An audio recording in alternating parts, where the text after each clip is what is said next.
on to welcome all on behalf of the BBS Council. I would like to thank the speakers, the panelists for this and to the participants as well for this very interesting webinar on stat innovation, which is really looking very exciting. And thank you for participating. Then Tobias, Kasper, up to you. Thanks very much, Marisa, for the short introduction. Thanks very much, BBS, for hosting us, and Roche for providing also the platform for this video call, for this webinar. We are going to discuss, we have 3 different presentations today from Kasper on implementation of statistical innovation, that it can be done, from Nikki about moving the needle on Bayesian methods, and from Monica Gelizera from UCB on Bayesian augmented control designs into bringing them into business practice. So the focus is how to innovate with impact.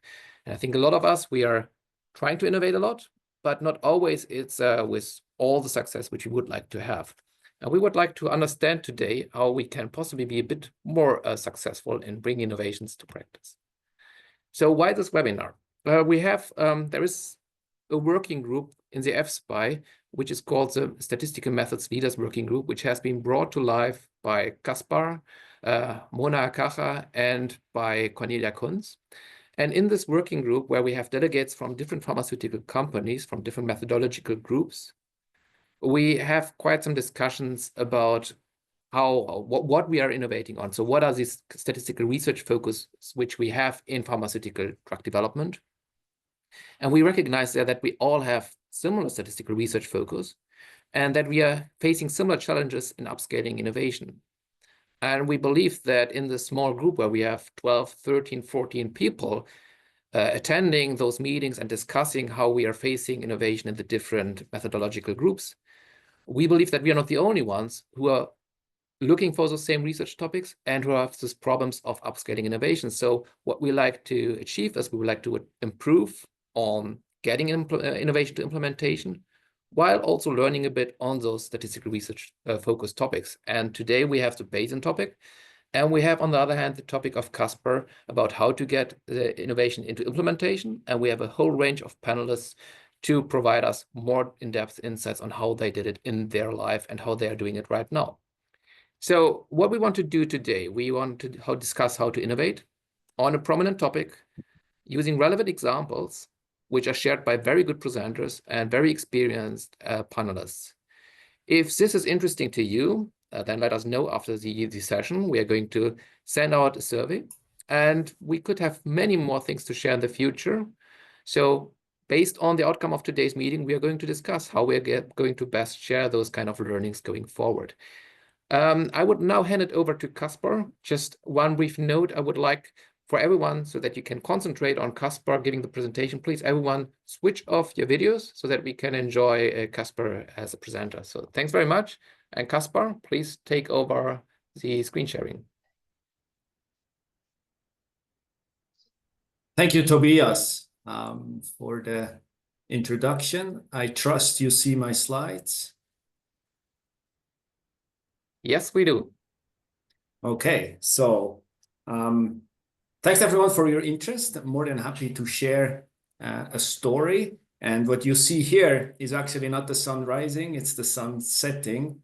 So on the title slide of my deck. And you may relate that to a picture in the publication that I will cite later today. So if you're interested what the connection is, have a look at the paper. So I will talk about implementation of statistical innovation in a pharmaceutical company. It can be done. So what's happening now? So I will tell a story. And I acknowledge I have not been part of that story, but it inspires me still a lot when I think about this topic. And this story is partly discussed in the paper I was mentioning. I'll give you the reference later. So there we kind of discuss innovation, how to bring innovation into a pharmaceutical company, statistical innovation, using 3 examples, and we discuss hurdles and how to overcome them. And I acknowledge all the Roche statistics team who has implemented that, and all the co-authors of that paper who then worked or we collaborated on summarizing these case studies. So imagine the following situation. You are a large pharma company. You run 2 very large, very expensive phase 3 trials in a key indication for your company. You have an intercurrent event of treatment discontinuation, and you use or you propose in your protocol, SAP, in your health authority interaction, a treatment policy strategy for that intercurrent event. And you propose to estimate that estimate using MMRM. We all know this uses the data as it comes, and the inference is valid under missing at random. But somewhat later, you realize, not the least because of all these estimate discussions, missing at random is maybe not too plausible for this estimate. So what was needed? Well, you rather want an estimate and an estimator that are aligned. But for that, it turns out you need new statistical theory, and which wasn't there, maybe it was there piecewise and here and there, but you need to bring this together. And this ended up being called conditional mean imputation. And you also need, of course, an assessment of the uncertainty. And here the idea was to use jackknife. And so I am actually not able to tell how much of this was really brand new and how much was kind of just pulling pieces together. But of course, it was a statistical invention for that specific problem. There was no software to implement that. So in parallel to developing the methodology, there was a package developed, a validated package, open source, which you can download from Cron, which is called RBMI, reference-based mean imputation. New output templates needed to be developed because this method requires some tweaking of existing outputs. And the statistics team, and as I said, I have not been part of this, so it's really, I look here to giants who made this company, Roche, change the primary analysis in these trials with all these caveats. So what do we have?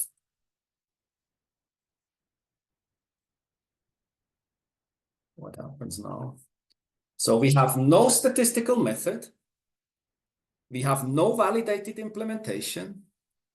We have no reporting templates. No regulator had ever seen it. And this is a not unimportant detail. You can actually show that the estimated effect you get using the new method is on average smaller than what you get with the established method. Okay. So, I mean, we have all heard one or more of these arguments in turn when there was pushback on innovation. But they did it. Against all these odds, they did it. And this is what inspires me still. And I have a lot of admiration for this team and how they did it. So how did they do it? Let me kind of put or set the scene a little bit. So we call an invention a new method. And we call commercialization a scaled up implementation of that invention. And innovation, and this is not coming from me, this is some economics professor who came up with this, who defines innovation as the product of invention times commercialization. So what's important here, the multiplication sign is the important piece here. Because you can have the biggest new invention, the most clever statistical method ever that fits your problem perfectly. If you don't sufficiently commercialize it, and say commercialization is zero, you end up with zero innovation because here we look at the product. And I think one learning from thinking about this is that we are very good at inventing things. We write papers every day. Still, many of the methods don't end up where we would like them to end up. So it seems we are missing out on the second factor in that equation. And this is what we discuss in this paper, so feel free. So this paper is, a preprint is publicly available. I give you the link at the end if you're interested. It also has this story I told at the beginning about changing this trial. So what are potential hurdles for commercialization? And I list them here, and I will not go through all of them. When we asked you to register, you had the option of adding questions, and many questions were asked around hurdles and how to overcome them. And if you're interested, have a look at our paper, because I think we discuss many of those, and we don't offer, of course, off-the-shelf solutions for everything. We just try to collect some thoughts, some experiences. And if you're interested, I invite you to have a look there. And that also implies that maybe not all of these questions will be covered in the panel discussion. And talking to statisticians or many statisticians here, the only point I would like to discuss here is kind of what I call the statistician's mindset. And I experienced that a lot in discussions, that the statisticians actually are excited about an approach. 90% they agree.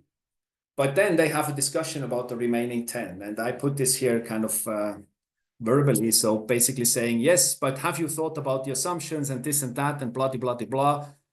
And at the end of the day, after 30 minutes discussion and confusing everyone with statistical jargon, we maybe make this very small comment. And by the way, I like your proposal.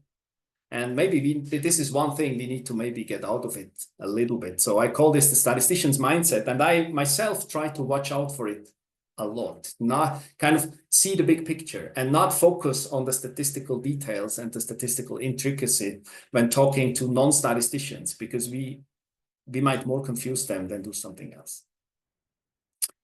And here again, I just list success factors to innovate. And again, these are all discussed in our paper, and I will not go through all of them. I just want to emphasize two of them.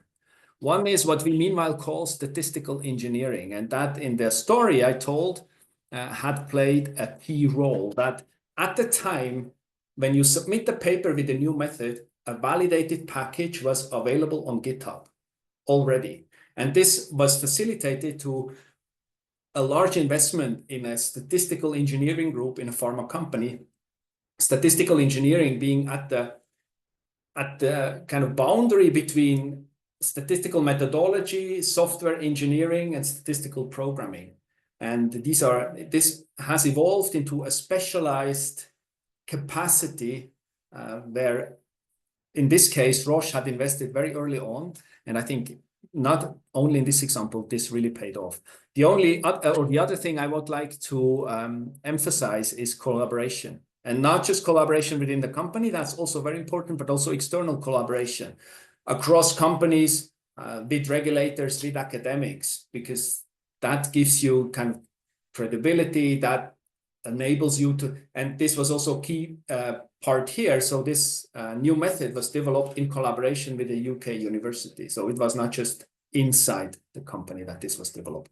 And a few more points here, I will not go through them for lack of time. What I would like to touch on a little bit is what statisticians do we need for innovation? And I think the most important aspect is curiosity. If you're not asking yourself all the time, can this be done better? Can this be done more efficient? Can this be done faster? You somehow don't have an incentive to innovate or to invent. And again, here I give you a list of all these things that we came up with. And the only point I want to make here is that if you look at the initial equation, innovation is the product between invention and commercialization. When we look at methods groups in pharma companies, very often, and this is, I mean, I'm speaking from experience, we are putting a lot of emphasis on invention in hiring people, for example, in what we work on.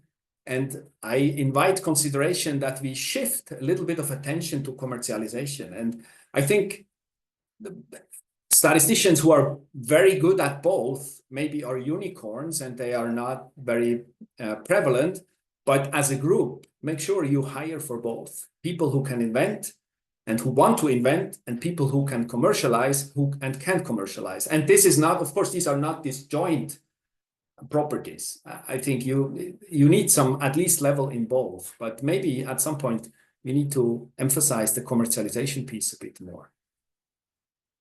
So as a recap, innovation is the product of invention and commercialization. If commercialization is zero, there is no innovation.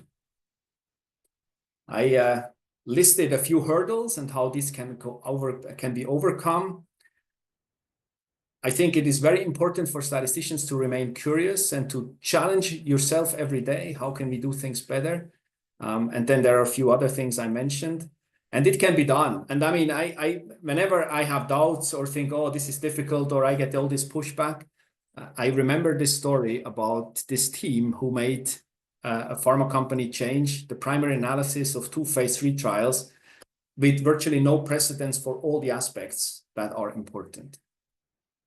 So thanks for listening. If you want to know more or want to get the reference to the paper, the slides are available on my webpage. And I very much look forward to the other presentations and the panel discussions. Thanks very much, Caspar, for the presentation. Next would be Nikki. And so I think you've already raised a lot of curiosity, Caspar, so with your presentation. And I think with Nikki, we go a bit more into the commercialization piece of the innovation part. Nikki, can you share your slides? Sure. Thanks very much. Can you see the slides now? Yes, thanks very much.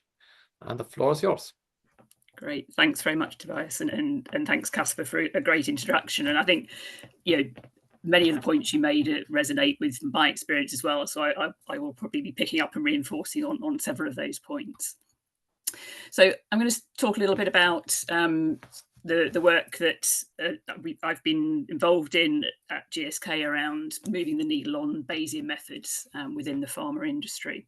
And it's a personal journey, so I have been involved in this, but like Caspar, there's many other people that have also been part of this journey. Just see if I can get my slides to move. There we go. So at GSK, we've successfully commercialized the use of Bayesian methods in several settings.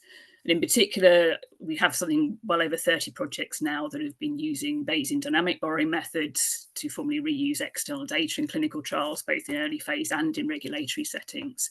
And in particular, we've successfully used Bayesian dynamic borrowing, or BDB for short, as the primary analysis in 2 label approvals, one by FDA and one by the China Center for Drug Evaluation, as well as also as a key supplementary analysis for another pediatric label extension by FDA. We've also successfully embedded Bayesian thinking as a core part of GSK's clinical development planning and governance process through what we call our quantitative decision-making framework. So I'm going to briefly describe the journey that we've been on to embed use of Bayesian methods through these 2 examples, and then share some reflections on some of the key factors or ingredients that I think have helped us to successfully commercialize these innovations. So first, I'll sort of briefly go through some of the highlights of the road to commercialization, if you like, for the quantitative decision-making framework. And I guess this starts from my own personal perspective. The journey sort of started when I moved from academia to join GSK 11 years ago. And actually part of my motivation for moving into industry was a feeling of frustration about not seeing the impact of my work in academia and wanting to be able to work more closely with scientists and decision makers to actually see it used in practice. So when one of the first things I got involved in when I started at GSK was a cross-functional initiative aimed at increasing the efficiency of our clinical development plans. And we had a statistics-led work stream as part of that, looking at how we could implement some of the ideas that were already published by Tony O'Hagan and colleagues on assurance and prior elicitation. So we identified some project teams as early adopters. We actually engaged Tony O'Hagan to run some prior elicitation sessions. We developed trainings in-house for our statisticians, including training them to actually facilitate prior elicitations. We ran workshops for clinical colleagues. And I think we were partially successful in terms of the study teams that we worked with and ran the elicitations and calculated the assurance. But I think it wasn't really until we actually had a change of leadership and Hal Barron joined GSK as the new president of R&D in 2018 that we were really able to gain traction. And when Hal joined, he wanted to make decision-making at GSK more robust and more quantitative, and in particular to incentivize people to take what he called smart risks. And I think this organizational focus on smart risk-taking really gave us a platform to sell the concepts of assurance and prior elicitation. So we were able to use these ideas to build a Bayesian quantitative decision-making, or QDM, framework to actually help people understand and quantify what a smart risk actually looked like.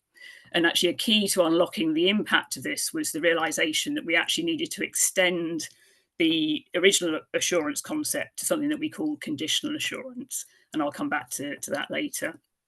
And off the back of this, we were then able to convince senior management to actually mandate that project teams provide QDM calculations to support key milestone decisions at governance boards. So we then launched a big rollout of QDM. We developed interactive training sessions for clinical development teams. We also developed technical training for biostats. We've developed software tools, including apps that statisticians can use with their clinical teams to go through the QDM process. We've got vignettes.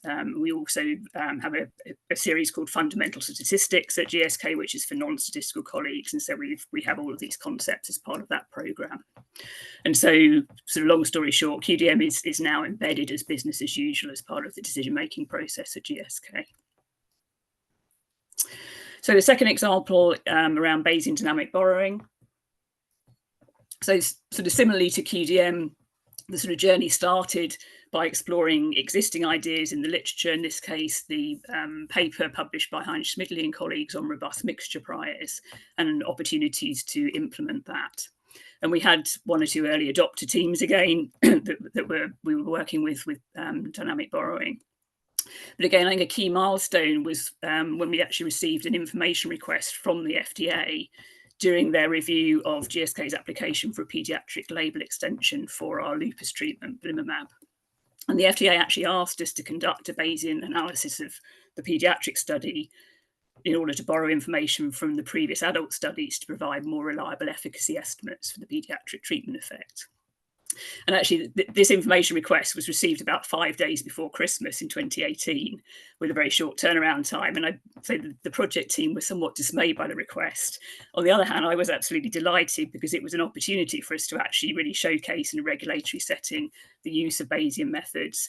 And because we'd already been working on these, we had code, we had experience, we were ready to go. So we were able to turn around the analysis within the time frame. And I think that Bayesian dynamic borrowing analysis, it was post hoc supplementary analysis, but it was had a key role to play in determining the positive benefit risk profile and subsequent approval of belimumab in paediatric lupus. So again, this gave us a great platform internally to talk about BDB, to educate our clinical and regulatory colleagues, as well as statisticians, and to showcase the benefit. And so again, off the back of that, we were able to develop a number of internal resources, training programs, software, further publications, and also through the innovation group that I lead, provide consulting support to individual teams to help them understand how to think about and apply Bayesian borrowing. And a number of teams sort of started to adopt the use of, or explore the opportunity to use BDB. And subsequently, we then went on to use BDB as the primary analysis to support the approval by FDA of a label extension for one of our vaccines, the Boostrix vaccine. I think another sort of key milestone in this journey was also the engagement we were able to have with the Centre for Drug Evaluation in China. And through our statistics colleagues in China, we were actually able to hold a webinar with CDE to explain the principles of BDB to their statistical reviewers. The CDE also then invited us to deliver a short course on BDB at a China Regulatory Biostat Summit Forum, and we contributed the belimumab pediatric BDB example as one of the case studies for the CDE pediatric extrapolation guidance document. So I think that opportunity to engage and sort of educate the CDE statisticians, I think, really helped to increase their familiarity and comfort with Bayesian methods and dynamic borrowing. And I think that was a key contributory factor that led to them accepting a bridging study design using BDB as the primary analysis to support approval for mepolizumab treatment for severe asthma in China. So one other important thing to mention in this journey, and it's still ongoing, but I think another key factor is some of the external activities that we were able to be involved in to help raise awareness and drive adoption of BD methods across industry. So, of course, GSK is not the only company that are exploring innovative use of Bayesian methods. And so around 6 or 7 years ago, I formed the PSI Historical Data Special Interest Group jointly with Simon Wandel from Novartis to create a forum to help share industry, academic, regulatory thinking on use of historical data and Bayesian methods, and in particular to help shape the industry position on emerging topics around borrowing external information. And so that's been a great forum for running webinars, conference presentations. It's also led to some publications from the group, and recently we've actually submitted a qualification opinion around Bayesian dynamic borrowing to the EMA. So all of that's been a great forum and influential, I think, in helping to raise awareness of BDB and facilitate engagement with regulators. So that was just a bit of a whistle-stop tour of, I guess, the journey to embedding some of these Bayesian innovations within the industry. I'm just going to take a few minutes now to reflect on some of the factors or ingredients that I think have helped us on that journey. And I say many of these are similar to the points that Casper was making. So firstly, of course, you need a good idea to start with, a good invention. And as Casper said, statisticians, particularly in methodology groups, there's no shortage of good ideas and inventions. And we're very good at knowing what technical problem we're trying to solve, more efficient estimator, a new method for imputing missing data, etc. But actually what's really important is to understand what business problem we're trying to solve. And I think for the examples I talked about, in the case of QDM, again, the ideas already existed, prior elicitation, assurance, but understanding the business problem, showing the business that being able to calculate the probability of success of a study being successful would help them to make better decisions or take smart risks, was a key to sort of unlocking the opportunity. The same with BDB. I mean, the BDB ideas have existed for centuries. Essentially, it's Bayesian inference. But Heinz Schmidtle's paper showed how it could be used to address an important business problem in pharma around how do we make trials more efficient through borrowing relevant prior information. So having a good idea and a business problem to solve are both necessary ingredients, but actually they're rarely sufficient. And I think the real innovation in my examples was actually modifying or extending the original idea to answer the problem that the business really wanted to answer. So for QDM, the real question of interest was not actually what's the probability of success of the current study that we're designing, but actually which development plans have the best chance of leading to successful registration. And so we developed a sort of QDM recipe, if you like, which involved eliciting a prior and calculating POS of the planned study, but then showing how the prior would be updated if that study was successful and how that impacts the probability of success of the next study in the development plan. And it's that second part, which is what we call a conditional assurance. And that was really what unlocked the value of QDM for the business. For BDB, I mean, it's complex. There's a lot of questions we're trying to solve. But again, recognition that a key question for regulators is what's the risk of making a wrong decision, and particularly a false positive. And the recognition that the existing metrics based on frequentist properties, in particular type 1 error, are not appropriate, or at least not sufficient to understand fully the risks and benefits of a Bayesian borrowing design bringing in external information. And so this is one of the things where the PSI special interest group, by collectively sort of sharing experiences and thinking on this, we've proposed an extended set of metrics to quantify the risks of making wrong decisions under different scenarios of prior data conflict. And these metrics are part of the framework that we've currently submitted for qualification opinion with the EMA. Okay, so you've identified your business problem, you've got your solution, but actually how do you then get people to adopt it? Because you're not there yet, you need that adoption. And again, I think there's no one size fits all way of doing this, but I think an important learning for me is that adoption generally has nothing to do with how cool or techie your innovation is. Fundamentally, it's about changing people's behaviours. And so to do that, there are at least two things you need to think about. One is you actually need to be clear on the why, not the what, but the why, and actually what's the value to the people you're trying to get to adopt. Once people understand the benefits to them, then they'll be more willing to devote time and resources to it. And so to do that, you need a good sales pitch. Using BDB saved X million dollars and accelerated timelines by Y months. And I think statisticians, and as Casper made the same point, statisticians find it really hard to make claims like that. There's a lot of assumptions and nuances behind a headline like that. But I think we have to park the statistician's mindset, as Casper said, of emphasising everything that could go wrong and all the assumptions. it's not to say that that's not important. Of course it is. And there's a time and a place for educating users about some of those details, but not when you're trying to persuade them to adopt it. So we have to get much better at being able to sell our innovations and the benefits for the user, not what we think is cool about it. The second piece, well, actually, there's also an element of, carrot and stick can sometimes help as well in terms of adoption. Certainly for QDM, we have mandatory for governance, there were mandatory trainings, but just using carrot and stick alone, it isn't really going to lead to long-term success. So I think the second key sort of thing for adoption is around making it easy for people to follow. The easier it is to follow, of course, people will be more willing to try it. The more people that try it, the more others won't want to get left behind. So you sort of set up a virtuous circle. And the screenshot on the bottom here is actually of a great video. You can search for it on YouTube. I'm not going to play it now. It's called First Follower Leadership Lessons from Dancing Guy. And it's about how to get people to follow.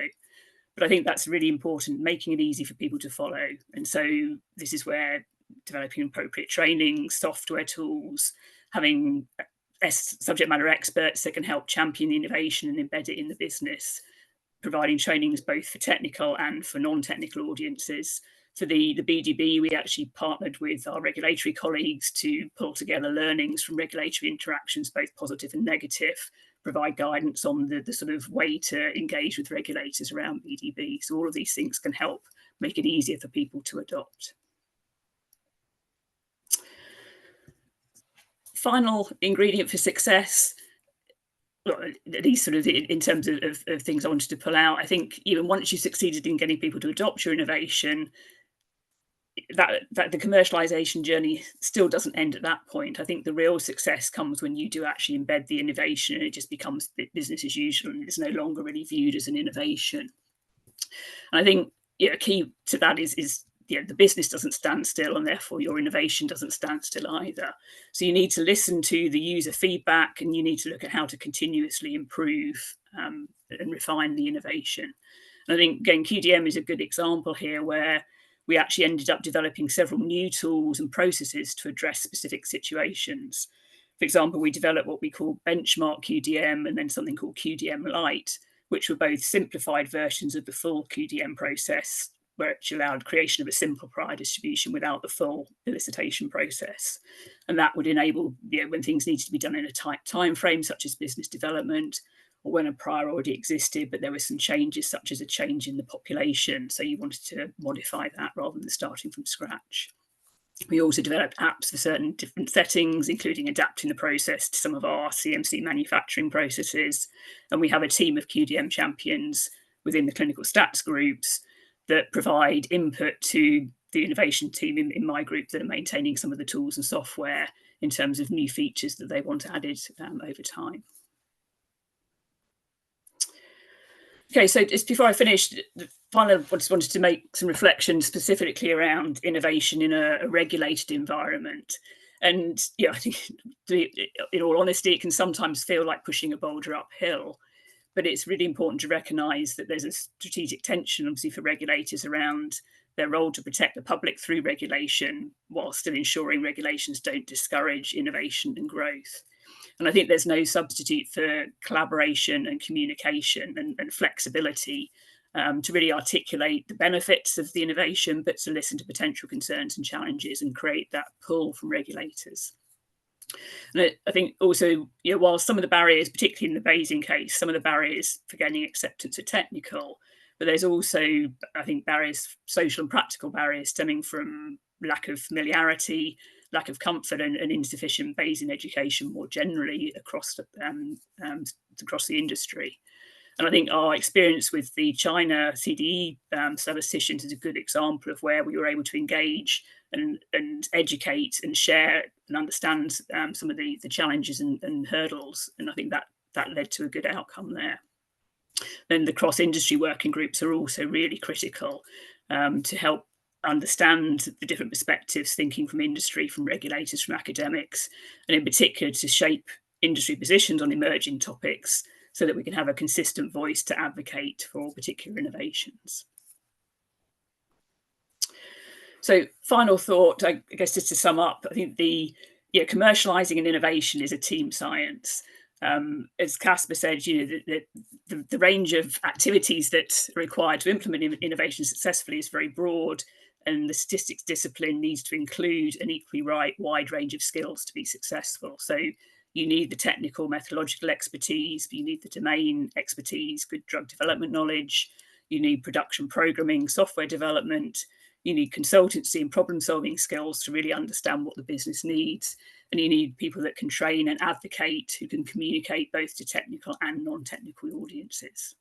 And as Casper said, it's very rare to find the unicorn individual who's equally skilled in all of these areas. So it's important that you have a diverse team with strengths in each of these areas in order to successfully commercialize innovation. And then I think of all the skill sets, communication and influencing is probably the hardest to hire for.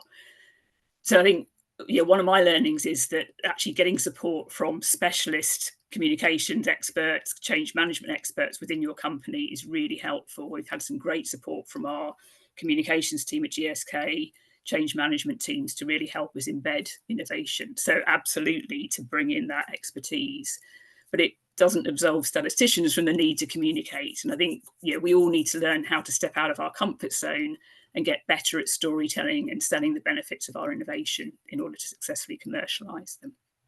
So with that, Tobias, I will hand back to you for the next session. Well, thanks very much, Nikki. That's very interesting and a fascinating journey which you had at GSK with the Bayesian dynamic borrowing, but also with the QDM framework. A lot of lessons to take home for sure.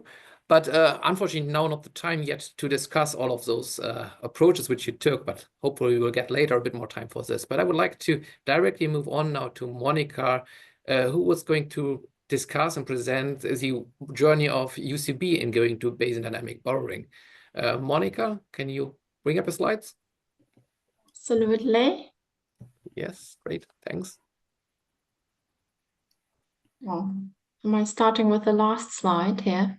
That's, well, then we need to go the other way around, also not bad. Okay, there we are. Thanks. Okay, you see my screen? Yes, we see your screen, and we are very much looking forward to your presentation. Thanks. Thanks so much. Yeah, thanks, Tobias, and hi everyone. It's really quite a pleasure for me to be here today and share with you our UCB journey of implementing Bayesian designs into business practice and how we moved from a mindset of why should we do such or go for such designs to actually why should we not. And yeah, it's particularly exciting for me, of course, to present in the same webinar as Nikki, because GSK's, and you've just seen it, incredible work in this area has been quite an inspiration for us. Is to Casper's presentation and the definition of innovation that he shared. Bayesian augmented control designs, they will be the invention here, and it's not a too recent one, right? And more on that in a few slides.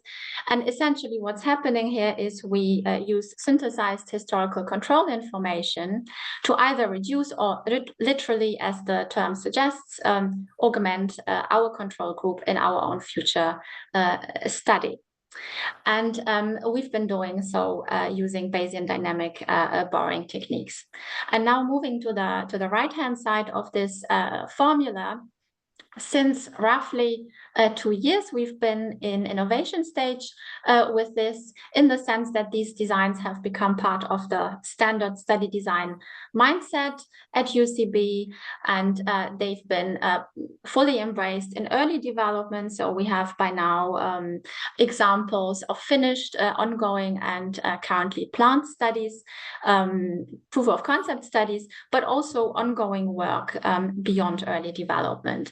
And this commercialization element here in the middle is what I'm going to focus on today. So what efforts did we make, and reflecting back on the journey, what have we learned?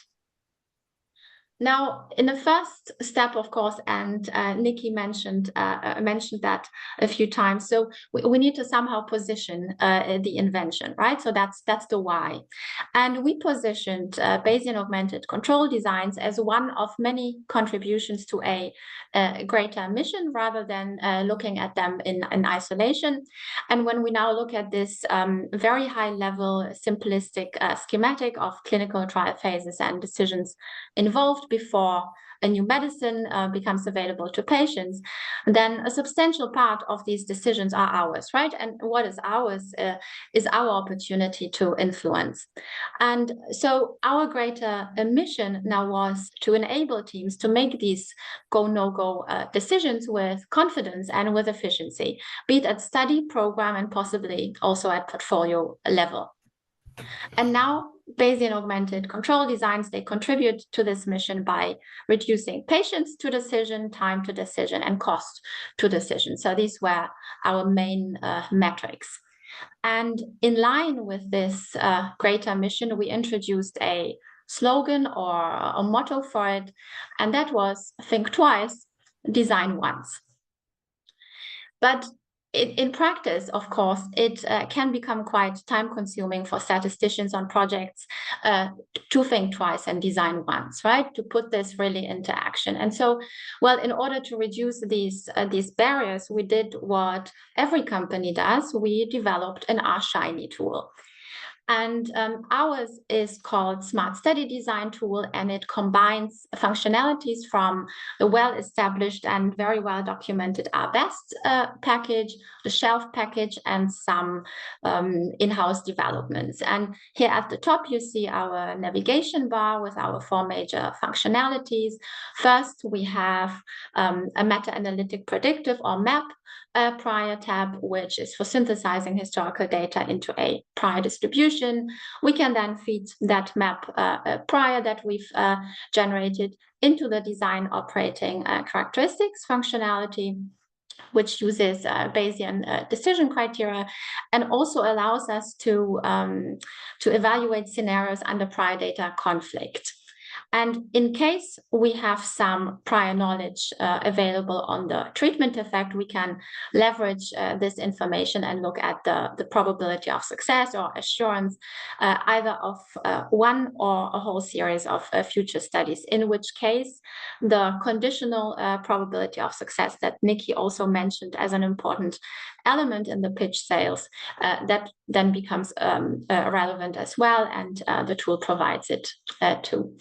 And then you see that at the bottom of this third panel, similarly, using the very same ingredients, we can derive pre-posterior distributions, which are conditional on the decision outcome, and they give us some information on how well our study design is able to discriminate between effective and ineffective compounds. And finally, the tool facilitates leveraging prior knowledge coming from multiple experts using the Sheffield elicitation framework. So you see, I mean, that's a very quick overview, but maybe you get an impression that this is essentially a Bayesian quantitative decision-making tool with Bayesian augmented control designs at the core of it. But to really generate impact in the organization, while such a tool will certainly be a huge catalyst, it will by far not be enough. And commitment at all levels, and that simultaneously will be key.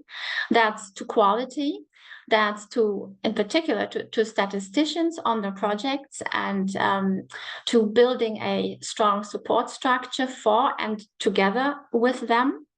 That's also to non-statisticians, that's to senior management, and not to forget, that's also to ourselves, the commercializers, if you will. And I'm going to spend the rest of this presentation on sharing some reflections on some of this and what we feel was crucial for us on the journey from building a tool to actually inspiring a sustained mindset of appreciation for such designs across the organization. Now, reflection number 1, that's about seeing the opportunity for technical leadership in such a commercialization project. What I personally found extremely energizing was to imagine it was a startup, right? Not another project within a large organization with all the structure around, but a startup. And the effect of this, well, at least on me, was very strong. Once you are in this thought experiment, certain things become much clearer than before. And what became much clearer was what actually truly matters in order to move fast, which will become important when an opportunity to implement our invention presents itself, right? And it also made it much easier to define what actually our product is in this whole effort, and who our customers are, and the customers of our customers, and who the investors are. And another element was to actively integrate people development into the process by using a people-focused rather than a task-focused approach. And that's pretty important, right? Such a commercialization effort is typically a long-distance run, and with definitely not only fun tasks involved.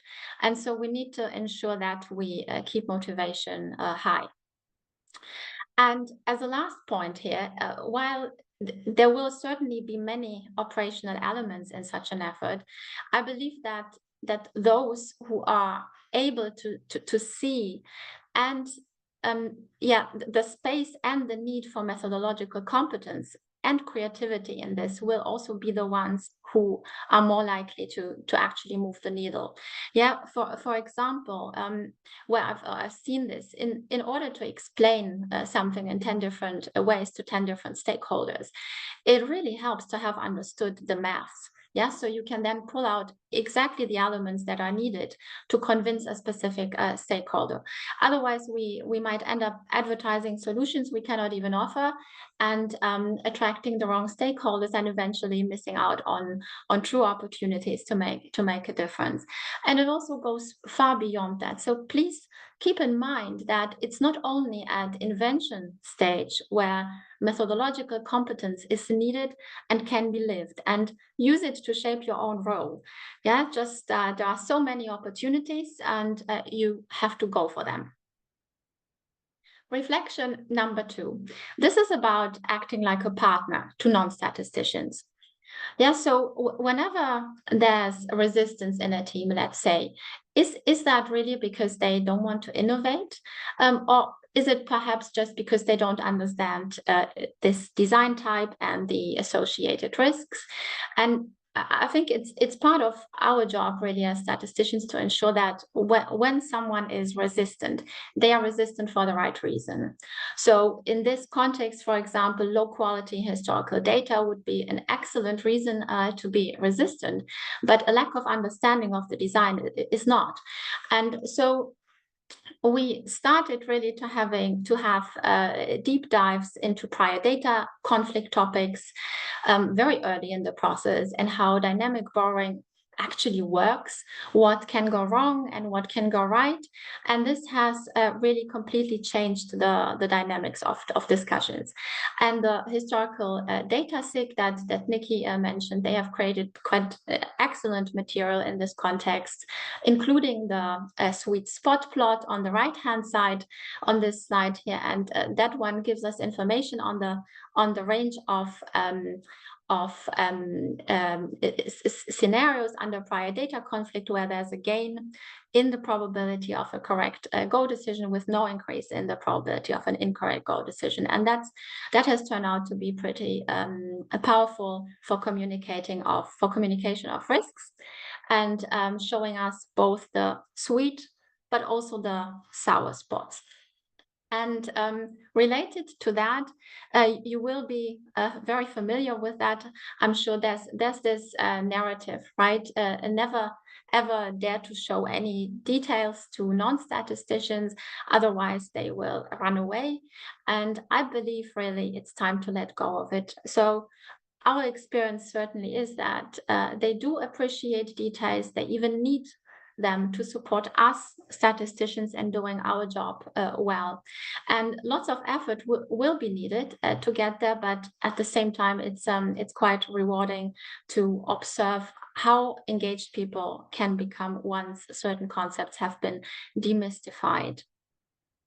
And another narrative to let go of, I believe, is the one about us statisticians being these clumsy communicators in a world of unachievable communication mastery called a non-statistician. And I have to say, through my lenses, I can't see that. So what I see is that communication success depends on both sides, and we statisticians definitely have to keep improving. So there's a lot to do, but non-statisticians need to improve as well. And ideally, we would support each other in that. Otherwise, this idea that we're always talking about, this idea of being partners in drug development, is actually nothing else but an idea. Yeah, because partners, they would actually hold each other accountable, and not just themselves. Reflection number 3. So this is about acting like a partner to senior management. And that includes transparency on the good and on the less good, and it includes interest in business questions. So, for example, what we did was we linked Bayesian augmented control designs to UCB's data strategy key driver algorithms as assets. So that was a good match. And Bayesian augmented control designs are the algorithm here in this setting, and that really helped senior management to put things into their context. And then we also invested quite some time and energy into quantifying implementation success and impact of using such designs. And here you see an example with dummy data for how we've been presenting some of this information. On the left-hand side, you see a plot showing patients to decision avoided through the use of Bayesian augmented control designs versus a traditional design. And we also worked together with finance and other functions to estimate how these patients to decision numbers translated into our other metrics, cost and time to decision. And this effort, I really have to say, it turned out to be very powerful in terms of how much support it brought us. And it was not exactly an incredibly inspiring task, but it was definitely worth it. And now the last one, that's reflection number 4, and that's about acting in line with goals, not with e-goals. So what's an e-goal, right? Here's the definition of it. An e-goal is a goal with a slightly irritating capital E standing in front of it, making the goal difficult to be seen, understood, or supported by others than capital E itself. And while it's only very human and sometimes even very helpful to carry such a capital E with us, I think most of the time it's definitely standing in the way of successful commercialization. So some examples are now where I believe it might play a role. The first one is, conceptually, Bayesian augmented control designs, they are really nothing new, right? So Andy Grieve, we were lucky to have him for a long time at UCB. So he was doing this in the 80s. Yeah, I don't know whether he's here today, but there's lots of evidence for this. And you see this below here from a paper by Amy Racine Poon together with Andy Grieve and others from 1985 actually. And yet in our organizations, we often seem to feel the pressure to sell them as something brand new. Yeah, while in reality, actually, transparency might boost people's openness to try.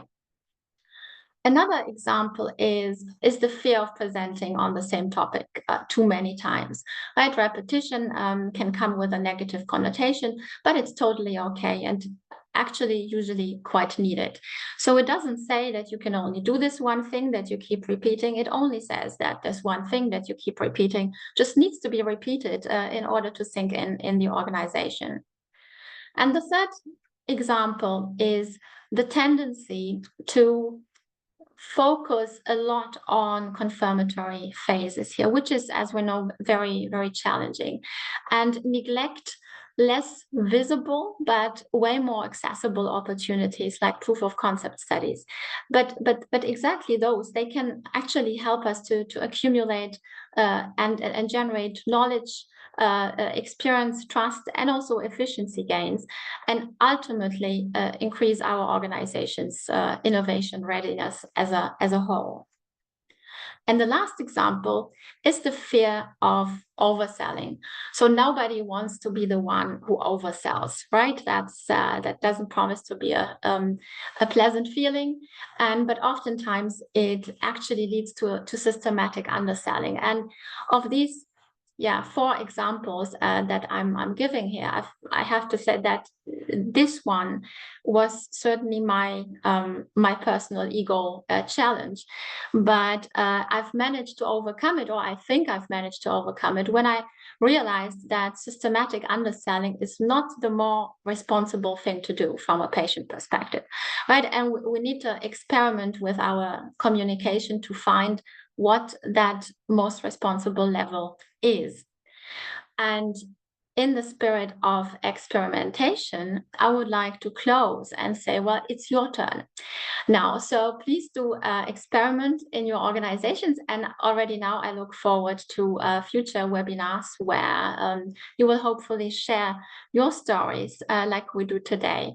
And with that, thanks so much for listening to me. And thank you to the many partly former colleagues who've been part of this journey. Thanks. Thanks very much, Monica. And well, I hope you can see now again the screen with the list of the panel discussants. So we have Irina Zikanius from the Finnish Medicines Agency. We have Michael Krams from Berry Consultants, Frank Breitz from Novartis, and Stephen Ruberg from Analytic Thinking. So Mike has a long history going back to the times of Wise, Pfizer, J&J, and he is not a statistician, so he is joining us with the head of a clinician who has run large organizations. He will get the first question. Elena is joining us from the regulatory perspective, even though she also worked at Roche, so has also a pharma background, but she will be able to speak a bit about the regulatory perspectives of innovation and bringing it to the implementation. Frank, I guess many of us know him. He has been at Novartis for a lot of time and has got a huge impact on implementation of methodology, bringing toolkits into our new methods into our standard toolbox. And Steve Ruberg has been the head of the Advanced Analytics group in Eli Lilly. He brought this group up and has a lot of leadership experience on how to build such a group and how to run the group and how to make a factory of innovations, I would say. But I would like to first start this panel discussion with Mike and asking him to reflect. Now, we had 2 presentations talking about Bayesian dynamic borrowing, some about 25 years ago, a bit more, I think even. You were with Andy Grief, who has been cited in the previous presentation by Monica. You've been working on a Bayesian response adaptive design, a large one, and we are still discussing it today. So what went on in those 25 years? Who convinced whom in your trial? Was it you convincing the statisticians? Did the statisticians convince you? So what was this like? How to bring this one to practice? Hey, before I answer that question, terrific stuff, Caspar, Nikki, Monica, you already said it all. So what convinced us? It was a relentless patient centricity. At the time, the problem was there were no good treatments for acute stroke patients, and we wanted to create one. And so anything that would stand in our way to serve patients, we would think, what can we do differently? In trying to achieve that patient-centric perspective, we needed to think about what exactly would success look like. And there were many programs trying to develop drugs, acute neuroprotectants at the time, and they failed one after the other. And it appeared clear to us what the problem was. There was insufficient exploration of the dose response of investigational compounds. So the problem statement for us was, we need to really understand what is the correct dose to take into large confirmatory trials. So the problem was not what is the phase 2 design. The problem was not how do we then move into phase 3. The problem was the bigger picture. How can we ultimately serve patients? What is the development strategy overall that needs to be looked at? And as I learned about Bayesian thinking, it became clear to me that as a medic, I'm applying Bayesian approaches without even knowing that they were called Bayesian. I'm updating my knowledge base on an ongoing basis. I'm looking at the data all the time. So we proposed a study with 16 different treatment arms to learn about the dose response of an investigational compound, and we wanted to look at the data all the time. Now, what did it take? A phenomenal team interactions. Very important to look at all parties that need to come together. It's not just statisticians and clinicians. If we wanted to have 15 treatment arms with different doses, we needed to talk to the pharmaceutical science people. If we wanted to have a seamless phase 2-3 study, we needed to talk to regulators. So understanding who the stakeholders were was absolutely critical in making this a success. And then once we came up with the solution that we created with Andy Greaves' help, Don Berry's help, many other people's help, it really was a team effort. We tried to excel in the communication of the rather complex proposal that we had to internal stakeholders, the compound development team, to senior management, to regulators, to investigators, and to patient advocates. And because we were so patient-centric in doing it, the answer to any criticisms that we would get on why don't you consider something more traditional was, well, because we've seen that it doesn't work well. It's not in the interest of patients. So what's the problem that we have to solve? What does success look like? Who are the stakeholders? Understanding how to communicate really well. Those were some of the ingredients that ultimately made the success. Thanks very much. So you say it made it a success. I think the trial in the end the results were not successful, if I'm not mistaken. So yeah, it's a good point. So the drug didn't work. The experimental design to stop early for futility worked very well. And so one of the disadvantages in our business is that 90% of our efforts lead to stopping for lack of what is called success. But that is a success if we stop early and effectively. And so the nomenclature is somewhat inappropriate, in my opinion. And so I think this is an example for a successful early termination. yeah. And the problem that we tried to solve was to get to an early stop, either for futility or the success of the investigational drug. Oh, thanks very much, Mike.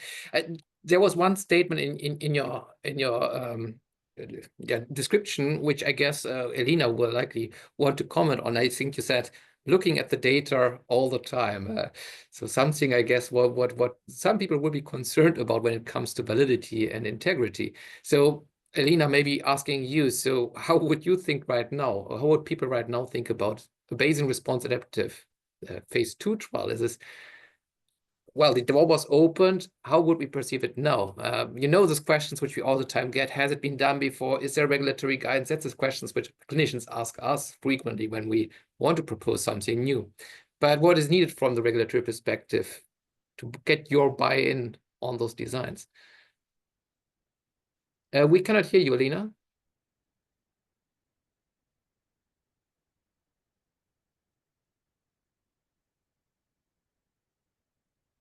Can you hear me now? Yes, now can you hear you? Yes, Okay. perfect, thanks. So where was I? Yes. So I think we may see it a bit differently depending on if it's a pivotal trial, like the one then used finally for the licensing decision, or whether it's kind of a proof of concept or an early type of a trial, right? So I think there may be a line there. And then, of course, what is also then considered are things related to patient safety and things like that. But I guess there is more flexibility, basically, in studies that are purely early phase. But then they also may be challenging to use them then later on as like, key supportive evidence at the filing stage. For example, we often get questions that, is it okay to do one proper phase 2 and then only one phase 3 study in addition? And then this kind of things may then influence that.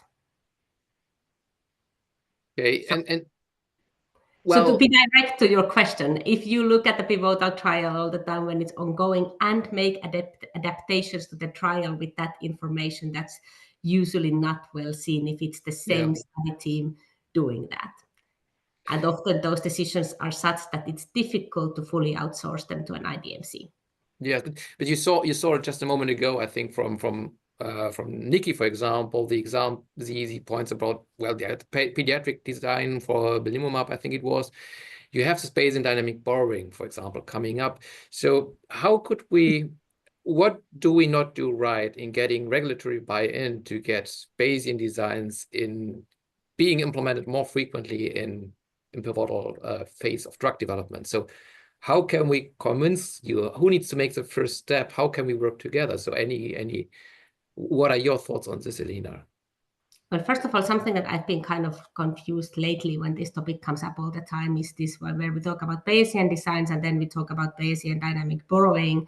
And then often they are like when one talks about Bayesian design, one actually talks about Bayesian dynamic borrowing, which is for me something quite different. So I think that's first of all something that that I think it would be first helpful to be clear on what one is talking about. I think for the pediatric lupus example, I think there, I suppose, I can imagine that the situation was such that the alternative was something which would have been less evidence than the Bayesian dynamic borrowing, right? And then in such a situation, it maybe could have been acceptable. I did not actually look up that case specifically, but I think often when it comes to pediatrics, I think, and also otherwise, I think it's really the decisions are kind of mainly made for specific products and for specific use cases and for pediatrics, or, for a specific trial, basically. So I really kind of think that the argumentation would also need to be such that it's exactly like Monica and Kaspar and Nikki said, it has to be fit for purpose for exactly that setting that it is used for. And the rationale for us should not be like a generalistic one, but the one that fits to that setting, such that this innovative method gives us more evidence to make the right decisions and not less evidence. And something I think that is also important to consider is that we also work in cross-functional teams. So it also may not be in the benefit to come up. I often see that the argumentation is quite methodological, which is important as well, but in a way, the explanation for the clinician is lacking. Like, why is in this for me, like from the clinical perspective, or maybe from the overall drug development perspective, because the European system is also very varied. And often you don't know who will review your proposal. And, in different countries, in other countries, we have big statisticians teams, in others we don't. So maybe also there to put really focus on like explaining the why also, such that non-methodologists can understand it well, because our system works a little bit the way that the whoever is doing that scientific advice or the marketing authorization assessment for the CHMP, they need to in a way sell it to everybody else the same way you need to sell it, to senior management and the teams, and you need to give us the tools to do that. And I often see that those are not there. Okay, no, thanks. That's a very good point. I think, well, I don't know whether Frank or Mike or Stephen or Casper or anyone want to react to it, but I would think it's a perfect segue also to when you're saying about the tools to talk to the clinicians, maybe to pull in Frank with his experience maybe on GMCP, which is exactly, I think, one of those tools which was developed to support those kind of discussions. And so asking you, Frank, as a panelist, I see, Casper, you have also your hand up, but do you want to chime in right now, or? Yeah, I can just reiterate what Alina said. And I think we statisticians, and I keep saying the same thing, and people might have heard it already many times. Too many times we think, what do we want to share? But it's not about what we want to share. It's about what the others need to hear. And that's exactly give Alina on the regulatory side the tools and the arguments to convince the people she needs to convince. And I think from a statistician perspective, sometimes we don't think of that too enough. That's just what I wanted to reiterate. Okay, thanks very much, Casper. Frank, you gave some of those tools with MCP mod, discussing dose response, with S demands, asking about the clinical question of interest, first of all, and also with GMCP. So what is your experience in how those approaches develop? So can you let us know how you do it? How do you do this kind of, do you have the success? No, thanks. And first of all, thanks for setting up this webinar, and it's great to hear everyone's perspective. Wonderful presentation. So thanks for inviting me. Yes. So first of all, it was not me who did anything, and certainly not alone. It was always in collaboration, and I think everyone has emphasized the need for collaboration. And I think everyone also has emphasized that this is not just an idea to be published in a paper, so it becomes yet another methodology published somewhere, but yes, it has to be complemented with various activities. Well, you mentioned MCP mod, graphical tests, and estimates, and yeah, I was lucky enough to be involved in those three exercises, and each time the path to quote unquote success was different. But with MCP mod, I still remember when I did join industry in 2004, everyone was talking about the STIN trial and how that swapped over my clamps, that is, how that swapped over what you had been discussing into Novartis and the need to get the right dose in place. And that led us internally with José Pinheiro and Björn think about what would be our way of doing it, quote unquote. But importantly, not just having an idea, but complementing it with software. So Björn in particular was instrumental to get an R package together, first in S Plus and then in R, the dose finding package. Many of you may have used it.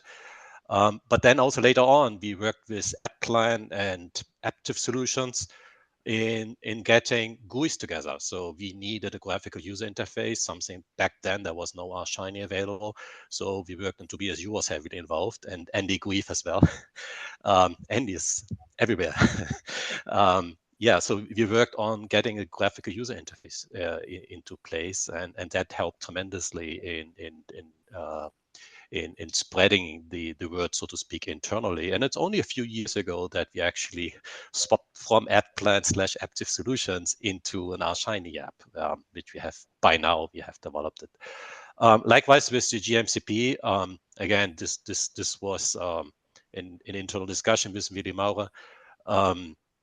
But of course, and I remember I went to Hanover at some point to university, and there was a student sitting there, Cornelius Rohmeyer, who took me aside. Frank, I really read your paper, and look what I have. And it was like what today is the GMCP package. And again, this convinced me so much. And these days we use it on a rather routine basis.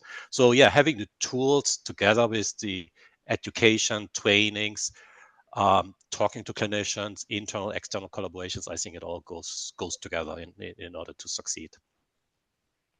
Yeah, so thanks very much.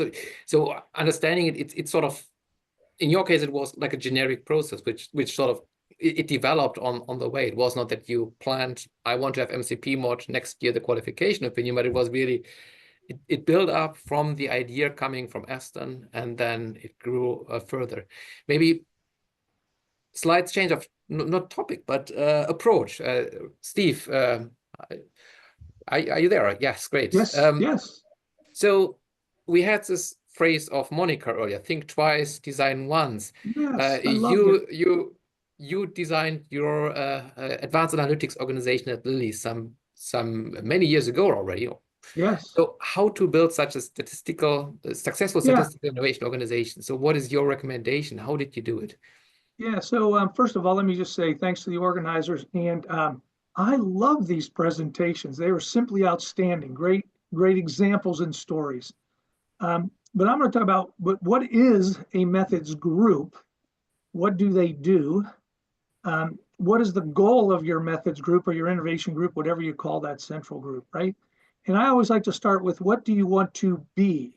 What's on your to-be list rather than your to-do list, right? What's your purpose, your raison d'etre? And I can tell you at Lilly, I took the mindset, as did our organization, that we were about building capabilities.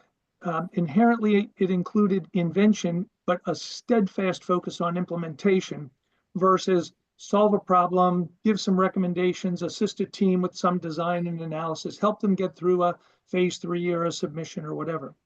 So at Lilly, our remit was to build capabilities, and we were very intentional about that. And anybody who's heard me speak in the past, we developed this tagline, making what's advanced today routine tomorrow. Now, taking advantage of happenstance and circumstance, I was walking down a hallway one day at Lilly early this is back in 2009, 2010, when we were starting this group. And the CEO of the company happened to kind of come from one hallway and meet another. And we ended up walking side by side for about 30 seconds.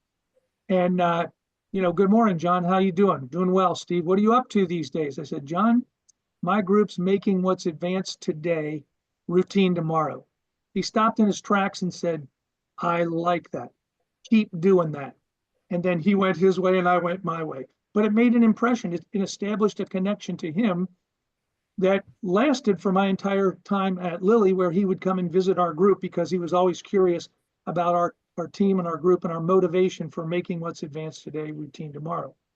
I mean, building capabilities means building something that lasts, that's reproducible, that becomes the DNA of the company. Caspar talked about statistical engineering, and I think he said, Roche invested in this capacity. It looks more like a capability to me, right? Capability is what you do. Capacity is the throughput of the amount that you do. Nikki talked about the Bayesian quantitative decision-making approach being business as usual. Fabulous. Monica talked about BACD commercialization, right? For us, it required prioritization, focus, and alignment on these. I would say the mindset of building capabilities is much akin at a company level to the company saying, we are going to build capabilities in oncology or diabetes or immune diseases or whatever, right? So anyway, when I kind of started this group and took over, my view was to build these capabilities, and my mindset was, as a leader, back in 2009, it was a new concept, but I viewed myself as the founder of a new startup company, and I and my group had to build the capabilities that we could sell back to Eli Lilly and Company. And that mindset proved to be very valuable. I won't go through all the different steps, but certainly to create capabilities, you heard it today on individual kinds of things, right, was to knowledge dissemination, tools, you got to build software, training on the new methods and the new software. Communication, don't underestimate that, right? We had a tagline and a logo, bringing data to life. I mean, we had our own logo that we put on our slides. I loved Monica's think twice, design once. Our sales pitch included one-page PowerPoint study or stories that we put in the STAR format: situation, task, action, and results. So whenever we did a project, we would summarize it on one page. Here's the situation, one brief bullet or sentence. Here's the task. Here was our action and the result. And the result always had to be put in the context of reduced time, reduced costs, improved study success, or influence an important decision, much like Monica's slide number 9, which I thought was excellent. Right? Measurement and metrics. Management looked to us and focused on the larger goals at the macro level. How many adaptive designs are we doing? How many implementations of graphical MCP, right? let's calculate the probability of study success for every study. That was an initial goal. And we tracked what percentage of studies, as we implemented that over time, were using those, right? Internal and external influence is important. Speaking in public, involvement in external communities. Nikki mentioned that, to form working groups, etc. One last thing I'll speak quickly in the interest of time was, this notion of influence. I wrote down a couple things, about humility and overcoming reticence. I thought Monica addressed these very nicely with her E-goals, right? You do have to have a certain amount of humility, particularly if you're in a methods group and you're interacting with teams. You don't want the statisticians in the methods group to feel like they're running roughshod over the team or directing the actions, working collaboratively with the team statisticians, etc. Monica mentioned this overcoming reticence. Too much underselling is not a good thing. And we used to talk about, a communications expert came in and talked to us, and he talked to us about ask assertive versus tell assertive, right? Tell assertive is, you do this, you should do that, I disagree and you're wrong about this. Ask assertive is, I could be wrong, but what about this idea? I may not be understanding you fully. Could you explain more about? Or is it possible that, and provide some other perspective? I'd like to learn more about why you think of that. Can you explain in more detail? And the analogy I like to use, if you think about this, and just like in a court of law, the one asking the questions is driving the conversation. The lawyers ask questions, the person on the witness stand gives answers, but the lawyer asks questions in a way to get to the story or the point that they want to get. Finally, I'm going to give you one inspirational quote. I get inspired by quotes, and here's my one inspirational quote for all you folks working in methods groups or trying to deliver a capability to the organization. And it comes from a gentleman named William Hutchinson Murray, and he uses the word providence in it, and it's providence with a capital P, that higher power, however you want to think about it. But he says this: the moment one definitely commits oneself, then providence moves too. All sorts of things occur to help one that would never otherwise have occurred. A whole system of events issues from that decision and that commitment, raising in one's favor all manner of unforeseen incidents and meetings and material assistance, which no man could have dreamed would have come his way. Whatever you can do or dream you can do, begin it. Boldness has genius, power, and magic in it. Begin it now. Okay. Thanks, Tobias. No, thanks very much, Steve. So with this quote, we should basically close now because we should begin it now. But I would like still to keep it open and ask Elina, Mike, Frank, Kaspar, Nikki, or Monica, any reactions to Steve's experience and any other experience which we have raised here? Hey, can I do the diplomatic thing rather than pointing fingers saying thou shalt?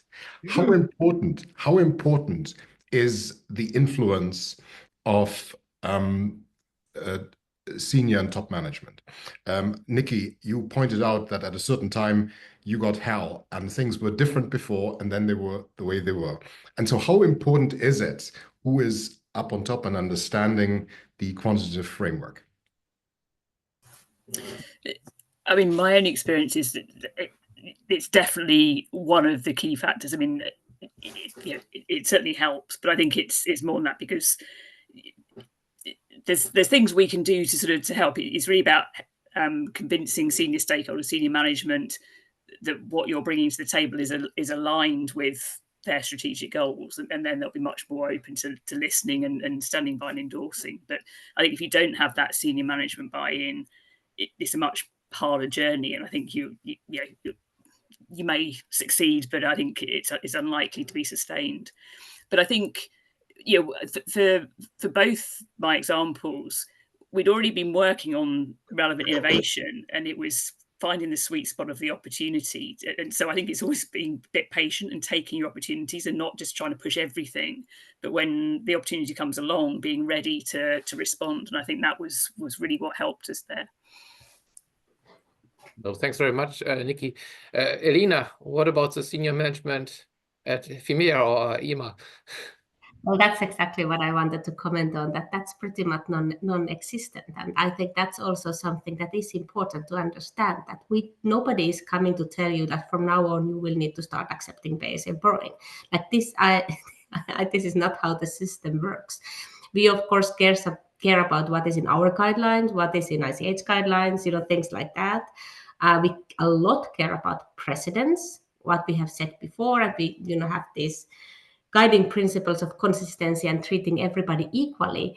But then it's up to me, like with having kind of done the homework and knowing the space, it's up to me. And that's why the right arguments need to be in the package that is submitted to me for the assessment of that marketing authorization or that scientific advice or whatever it is. So there is here, in a way, I mean, at Fimea for sure not, there is no senior management, but because we work in this fragmented system, right? It's not that somebody from EMA also comes and tells me how to do my job. So that's why it's really that the right arguments need to be in the packages which are then at level of products. Okay, thanks. So the right arguments, and that's where the methodologists come into play, and the statisticians and clinicians to bring those right arguments together. And the understanding of the whole picture, the complete drug development picture for that particular setting. Yeah. So I see that we have many more hands open, so 2 more, and with the time is short to running out, but I still think we have the time to go into Kasper's and Steve's comments. So Kasper. Thanks, Tobias. And it's funny because I can comment on both these aspects. Senior management, because when I joined Roche in 2012, Hal Barron was actually the CMO. And then a few years later, he left, and then there was another CMO, and then yet another. And each transition led to somebody who was less quantitatively inclined. And you would think, as a statistician, my arguments remain the same. But it's quite impressive what tone and what incentives the person at the top actually sets into an organization. And I mean, the more we continue, I mean, the more the CMO moved away from quantitative thinking, the more statistics was struggling, I experienced. So that's one comment.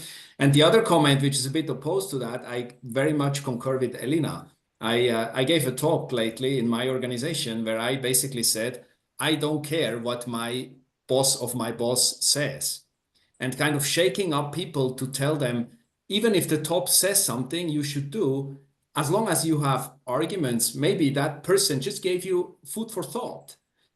The point is, you need to make a point. You need to have your arguments ready. You need to have your ducks in a row to convince people. And sometimes I feel this is also what statisticians, maybe they have their ducks in a row, but the row is far too long.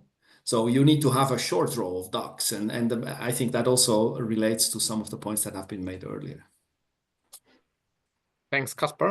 And you maybe still need to put the rest of the ducks into the appendix, because I think often you still give us an easy way out with saying that, oh, there wasn't enough information and that's why we cannot commit to anything. So it's a very fine balance. I think that's a very good point you're raising, Elina, because exactly this appendix, a simulation report, or whatever it is, what you submit together with your briefing book, that can make a big difference in the response which you get. But Steve. Yeah, senior management support is crucial. I would tell folks at Lilly that the future is Bayesian. It's adaptive. One of our key capabilities we're trying to build was data mining, what you might now call machine learning or artificial intelligence, what it's grown into. And I would tell management, this is the future. Whether you see it or not, I'm telling you, in the analytics, statistical, whatever world, this is the future. And I will build it for this company. If you don't give me support, it's going to take me 5, 7, 10 years to make it happen. If you do give me support, right? If you don't give me support, I'm going to be like Sisyphus pushing that rock up the hill. If you do give me your support, then I will deliver it in 2 to 4 years, and we will be on the cutting edge of what we're doing in drug development.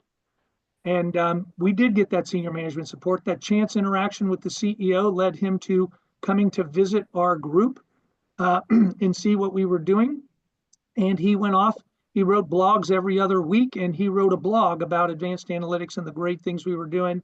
And that really broke down all sorts of barriers for us to to move forward much more quickly and deliver these capabilities in a time frame that was very meaningful. Okay, I'll stop there. I think that's a very good summary, Steve, because you have also the ask to the senior management, meaning you're not just you don't just get from them, but you can go to the senior management to some degree and make them aware of what is coming in the future. And we didn't, so to close, we didn't cover all the questions which all of you have asked. We have all of them in an Excel file, and we are going to also make this accessible to you, those replies which we have provided. But in closing the meeting, so thanks first of all to the Roche team for providing us with success, for Basel Biometric Society for hosting the event, for all of our speakers and panelists for their very great contributions, for sharing their experiences. And I would like to really close with making an ask for you to build capabilities, to not just think about methodologies, but building capabilities for the pharmaceutical industry, for the patients, for everyone out there, so that we can basically use those capabilities going forward, and to ask for sure for the resources from your management so that we can get them in the next 2 years and not just in 10 years. But I think that was a very good session. I really liked the discussions. I hope you liked them as well. And I would like to close the meeting here. Thanks very much.